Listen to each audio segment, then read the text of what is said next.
त्या लक्षवेधीच्या बद्दल मागच्या वेळेला सुद्धा चर्चा झाली होती।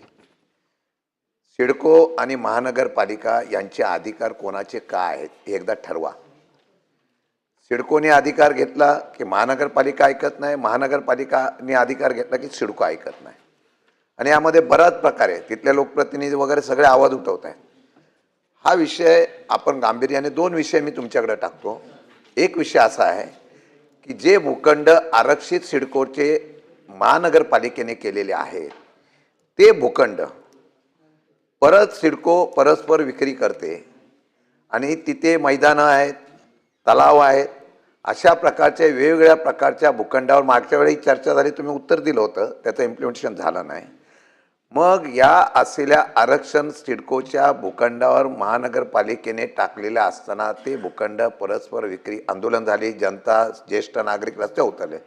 याच्या संदर्भामध्ये आपण काय कारवाई करणार, तुमचं उत्तर ऐकायचं आहे। दुसरं की या सर्व गोष्टीमध्ये महानगरपालिकेच्या सचिवांनी आदेश काढल्यानंतर सुद्धा सिडकोचे अधिकारी आदेश काढत असतील तर ते योग्य आहे का? तिसरा मुद्दा, आपल्याकडे जसं आपण म्हाडाचं काम केलेलं आहे, गरिबांसाठी घरं शासकीय भूखंडावर आपण ज्यावेळेला आरक्षित देतो त्यावेळेला तिथले भूखंड त्यामध्ये गरिबांसाठी घरं देण्याच्या संदर्भामधला जसा म्हाडाचा प्रकल्प आहे तसा सिडकोनी या असलेल्या भूखंडावर त्या भूखंडाच्या मध्ये लोकांसाठी घरं देण्याच्या म्हाडाच्या सारखी घरं देणे म्हाडाला द्यावी अशा प्रकारचा निर्णय घ्यावा। असं असताना सुद्धा अद्यापही ती घरं गेली नाही, तिथं घरं बांधली गेली नाही। अशा प्रकारची चर्चा मी आज सदनामध्ये केली होती। त्याच्यावर तुम्ही सांगितलं की त्याची चौकशी करू। सिडको म्हणते की हा अधिकार आमचा नाही, आम्ही मोर्चा काढला होता। महानगरपालिका बोलते की तो अधिकार आमचा नाही, आम्ही सिडकोला कळवलेला आहे।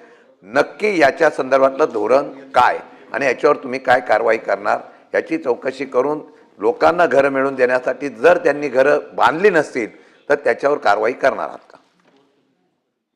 सभापती महोदय, सन्माननीय सदस्य शशिकांत शिंदे साहेबांनी या ठिकाणी योग्य सांगितले की मागच्या वेळी लक्षवेधी आलेली होती आणि मागच्या वेळी देखील हेच सांगितलेलं होतं की सिडकोचे भूखंड क्रमांक 36, 37 आणि 38 हे जे भूखंड आहेत हे त्यांच्या प्रचलित नियमाप्रमाणे त्यांनी विक्री केली होती आणि घरं बांधायला त्यांनी दिलेली होती। ती घरं बांधायला दिल्यानंतर एक तक्रार दाखल झाली की याबाबत ही कशा पद्धतीनं भूखंड दिले, का दिले, या संदर्भात तक्रार दाखल झाली। त्याची देखील चौकशी झाली आणि चौकशी झाल्यानंतर असं निष्पन्न आलं की जे भूखंड आपण दिलेले होते रेसिडेन्शियलसाठी ते नियमानुसार दिलेत का याची चौकशी झाल्यानंतर एक लक्षात आलं की ते शासनानंच मार्गदर्शन केलं की सिडकोच्या नियमाप्रमाणे हे सगळे भूखंड दिलेले आहेत। त्याच्यानंतर तुमच्या सगळ्यांच्या पुढाकारानं असं एक तिथं वातावरण तयार झालं की सिडकोनं परवानगी द्यायची की महानगरपालिकेनं परवानगी द्यायची। आणि तुम्ही सांगितलेला मुद्दा अगदी तंतोतंत बरोबर आहे की शासनानं मार्गदर्शन केलं की सिडकोने ह्या परवानग्या न देता या महानगरपालिकेनं परवानग्या दिल्या पाहिजेत आणि या महानगरपालिकेनंच परवानग्या दिल्या पाहिजेत। महानगरपालिकेनं परवानग्या द्याव्या अशा पद्धतीचं सचिवांचं पत्र असताना त्या कालावधीमध्ये जर सिडकोच्या अधिकाऱ्यांनी परवानग्या दिल्या असतील तर त्याची नक्की चौकशी करू, त्याच्यावर कारवाई देखील करू। परंतु आपण जो स्पेसिफिक प्रश्न विचारला की नक्की ह्या परवानग्या कोणी द्यायच्या आहेत, तर प्रधान सचिवांच्या पत्रानंतर ही सगळी परवानगी ही 100% महानगरपालिकेनं द्यायची आहे। आणि दुसरी महत्त्वाची गोष्ट आहे की महानगरपालिकेचा DP तयार करत असताना जी आरक्षणं होती ती कुठेही डॅमेज सिडकोने केलेली नाहीत, परंतु या जागांवर आरक्षण टाकू नये अशा पद्धतीची सिडकोची भूमिका होती आणि ती देखील सरकारनं मान्य केलेली आहे। त्याच्यामुळे मागच्या वेळी मी जे उत्तर दिलेलं होतं की सिडकोच्या बाबतीमध्ये घरं देणं हे क्रमप्राप्त आहे। ती घरं देणाऱ्या माणसानं जर अनियमितता दाखवली असेल किंवा घरं न देता काहीतरी वेगळे उद्योग केले असतील तर त्याच्यावर शिंदेसाहेब नक्की कडक कारवाई केली जाईल, त्याच्यामध्ये दुमत असण्याचं काही कारण नाही। फक्त दोन महत्त्वाचे जे स्पेसिफिक प्रश्न आहेत की आपण भूखंड क्रमांक 36, 37 आणि 38 हे आपण प्रचलित नियमाप्रमाणे दिलेत की नाही दिलेत, हा जो मुद्दा होता ते प्रचलित नियमाप्रमाणे दिलेले आहेत।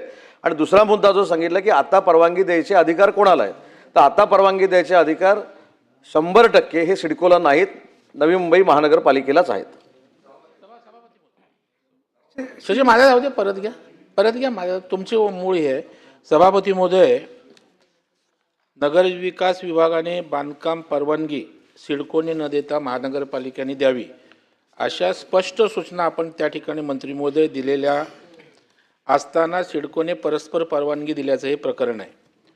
पुनर्विकासाच्या बाबतीत सिडको आणि महानगरपालिका अशा दोन यंत्रणांना प्रीमियम FSI द्यावा लागतो, याबाबतची आपण बैठकी घेतली होती.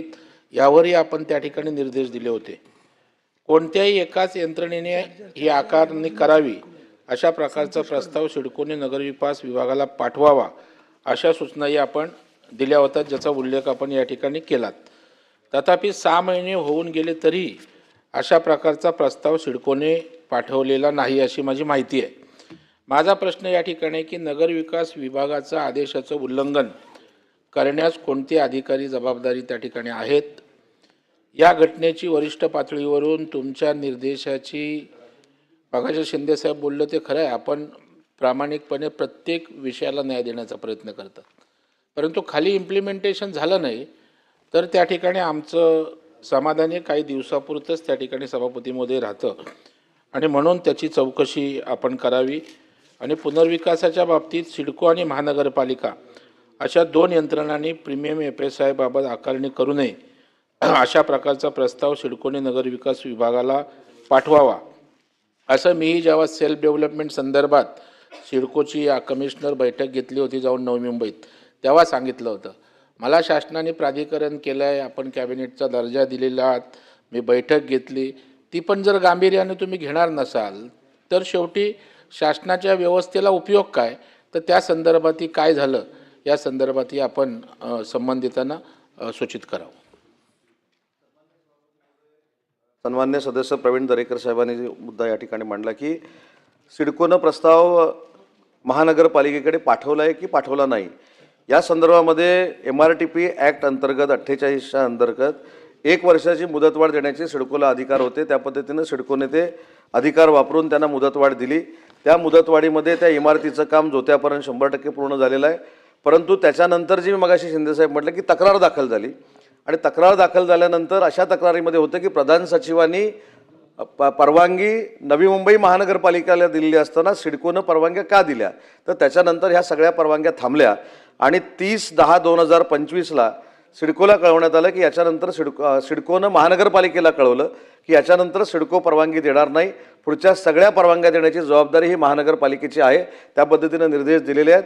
परंतु दोन्ही सदस्यांनी जो मुद्दा मांडला की असा आदेश दिलेला असताना जर सिडकोनं काही परमिशन दिल्या असतील तर त्याची नक्की चौकशी केली जाईल, कारण प्रधान सचिवांचं पत्र म्हणजे हे शासनाचं पत्र आहे. शासनाने ते परवानगीचे सगळे अधिकार डायव्हर्ट केलेले होते. त्याचा फायदा घेऊन जर कोणी परवानग्या दिल्या असतील त्याची नक्की चौकशी करू. 36 ह्या प्लॉट पुरतं मर्यादित राहत नाही. आपण लक्षात घ्या, आमची विनंती काय, मागे सुद्धा हे सभागृहामध्ये जनरल लक्षवेधी टाकली होती. प्रामाणिकपणाने अधिकार महानगरपालिकेचा मोठा का सिडकोचा मोठा याच्यात वाद चाललेला आहे आणि ह्या चढावडीमध्ये राज्याचं पण नुकसान होतं आहे, या चढावडीमध्ये सामान्य जनतेचं नुकसान होतं. तुम्ही मगाशी एक उत्तर मला दिलं, मागे पण असंच दिलं की जी घरं सिडकोच्या प्लॉटमध्ये सामान्य लोकांना म्हाडाला द्यायची, तो निकषामध्ये 2 ते 3 हजार घरं मिळतील अशी शक्यता आहे, परंतु तिथं घरच बांधली नाही. हा फार मोठा फ्रॉड आहे, हा फार मोठ्या प्रकारचा गंभीर गुन्हा आहे. म्हणजे जी घरं लोकांना मिळू शकतात ती घरं तिथं बांधलीच नाही. सिडकोला विचारलं, सिडको काय म्हणाली की आम्हाला याची कल्पना नाही, आणि महानगरपालिकेला विचारलं, महानगरपालिका आयुक्त म्हणतात की हे आमचं काम नाही, हे सिडकोचं काम आहे, कारण सिडको परवानगी देते. वाद सिडकोचा आहे का महानगरपालिका ह्याच्यात अडकतोय. परंतु या सर्व गोष्टीमध्ये नुकसान काय झालेलं आहे की सामान्य माणसाची घर गेलं. आता तुम्ही काय बोललाय, ज्यांनी ह्या कायद्याचं उल्लंघन केलं असेल तर त्याच्यावर कारवाई काय करणार तुम्ही? कारवाई काय करणार की ते पैसे किंवा त्यांच्याकडून तेवढे पैसे वसूल करणार. सामान्य जनतेला काय मिळणार आहे? घरं मिळणार आहेत? जी बांधलेली घरं आहेत त्यातली घरं त्यांना मिळणार आहेत का? आमचा प्रश्न तोच आहे. एक तर पोलिसांना घर नाही, गिरणी कामगारांना घर नाही, सगळ्यांची घरं नाहीत. ही घरं तुम्हाला उपलब्ध होत आहेत ना, ती देत असताना काही लोक नियमाने चालतात, काही लोक नियमाने चालत नाही. त्याला पाठीशी कोण घालत आहे? जर नियम निकष असताना सुद्धा तशी घरं बांधली जात नसेल, तिथं अधिकारी त्यांना पाठीशी घालत असतील, ते गांभीर्याची गोष्ट आहे. आणि दुसरं तुम्ही मला सांगितलं की सिडकोनी काही जागेवर भूखंड आरक्षण टाकू नये अशा प्रकारची सूचना केली होती असं सांगता तुम्ही. ते अगोदरच आरक्षण टाकलं होतं मैदानासाठी तलाव आहे, या तलावामध्ये कमळ फुलतात, म्हणजे कमळ म्हणजे त्याला कमळाचा काय तलाव तुमचं? म्हणतात. हा, तर त्या तलावामध्ये ते सुद्धा तुम्ही विक्रीला काढले. नाही, पण त्या तलावात मगरी पण सापडल्या होत्या मध्ये, कुठल्या? तलावात त्या नव्या मुंबईच्या. हो, मगरी पण आहेत, अजगर आहेत, साप आहेत, बरंच आहेत. पण लोक, ताई सभापती महोदय, तिथे लोक फिरतात आरक्षण. आणि नवी मुंबई प्लॅनिंग सिटी आहे. माझी विनंती एवढीच आहे की आपण सांगितलं मला, ते मगाशी प्रश्न विचारला, त्यांना घरं मिळणार का, त्याचा खुलासा करावा. दुसरी गोष्ट, हे जनरल विषय, हा एका भूखंडापुरता नाही. जी भूखंड आरक्षित होती ती भूखंड सिडकोनी काढली आणि त्याचा विक्री केली, प्रश्न पैसा विचारा सिडकोला शिंदे मिळाला. आपण त्या भूखंडाचं आरक्षण असताना ते उठवण्याचा अधिकार सिडकोला होता का? ते भूखंड जर काढले असतील तर त्याचा फायदा सिडकोला झाला, पण सामान्य लोकांसाठी त्याचा फायदा झाला नाही, त्याच्याबद्दल खुलासा करा. माननीय शिंदे साहेबांनी दोन महत्त्वाचे मुद्दे या ठिकाणी मांडले की 2000 घरं बांधणं आवश्यक होती, पण ती अजून बांधून झालेली नाही. आणि दुसरा मुद्दा की सिडको, हा, आणि दुसरा महत्त्वाचा मुद्दा तुम्ही मांडला की जो सुरुवातीचाच आहे, की जे आरक्षित भूखंड वाटप केले गेले ते सिडकोला अधिकार होते का? तर या संदर्भामध्ये सिडकोनं जेव्हा मार्गदर्शन शासनाकडे मागितलं ते शासनानं स्पष्ट असं स्पेसिफिक लिहिलेलं आहे की सिडकोच्या नियमावलीप्रमाणे जर भूखंड जे दिले असतील तर त्याच्यावरची पुढची कारवाई तुम्ही सुरू करा, म्हणजे ते सिडकोनं केलेलं योग्य आहे असं शासनाचं म्हणणं आहे. आणि दुसरी भूमिका तुम्ही असं मांडली की जी घरं आपल्याला, ज्याला आपण अफोर्डेबल हाऊसिंग स्कीम म्हणतो, किंवा ही छोटी छोटी घरं जी सर्वसामान्य कुटुंबाच्या लोकांना द्यायची आहेत, या संदर्भामध्ये जर घरं बांधायची असतील आणि ती बांधली नसतील आणि त्याचा काही गैरफायदा घेतला असेल तर त्याची 100% जसं प्रधान सचिवांनी पत्र काढलं तसं प्रधान सचिवांच्याच अध्यक्षतेखाली ह्याची पूर्ण चौकशी करू आणि याच्यामध्ये जे जे कोण गिल्टी असतील, याच्यामध्ये जे जे कोण समाविष्ट असतील त्यांच्यावर कारवाई करू. एखाद्या बिल्डरला, सामान्य लोकांच्या ह्याच्यावर तुम्ही जेव्हा महानगरपालिका नगरपालिका आरक्षण टाकतं ते काय नाही तुम्ही उठवत, मग ते टाकताना त्या माणसाचा तुम्ही एक नाही लावता आणि बिल्डराला लगेच तुम्ही नियमन करता की महाराष्ट्र शासनाकडे त्यांनी अर्ज केला, अपील केला की त्याला आरक्षण आम्ही उठवण्याचा परवानगी देता.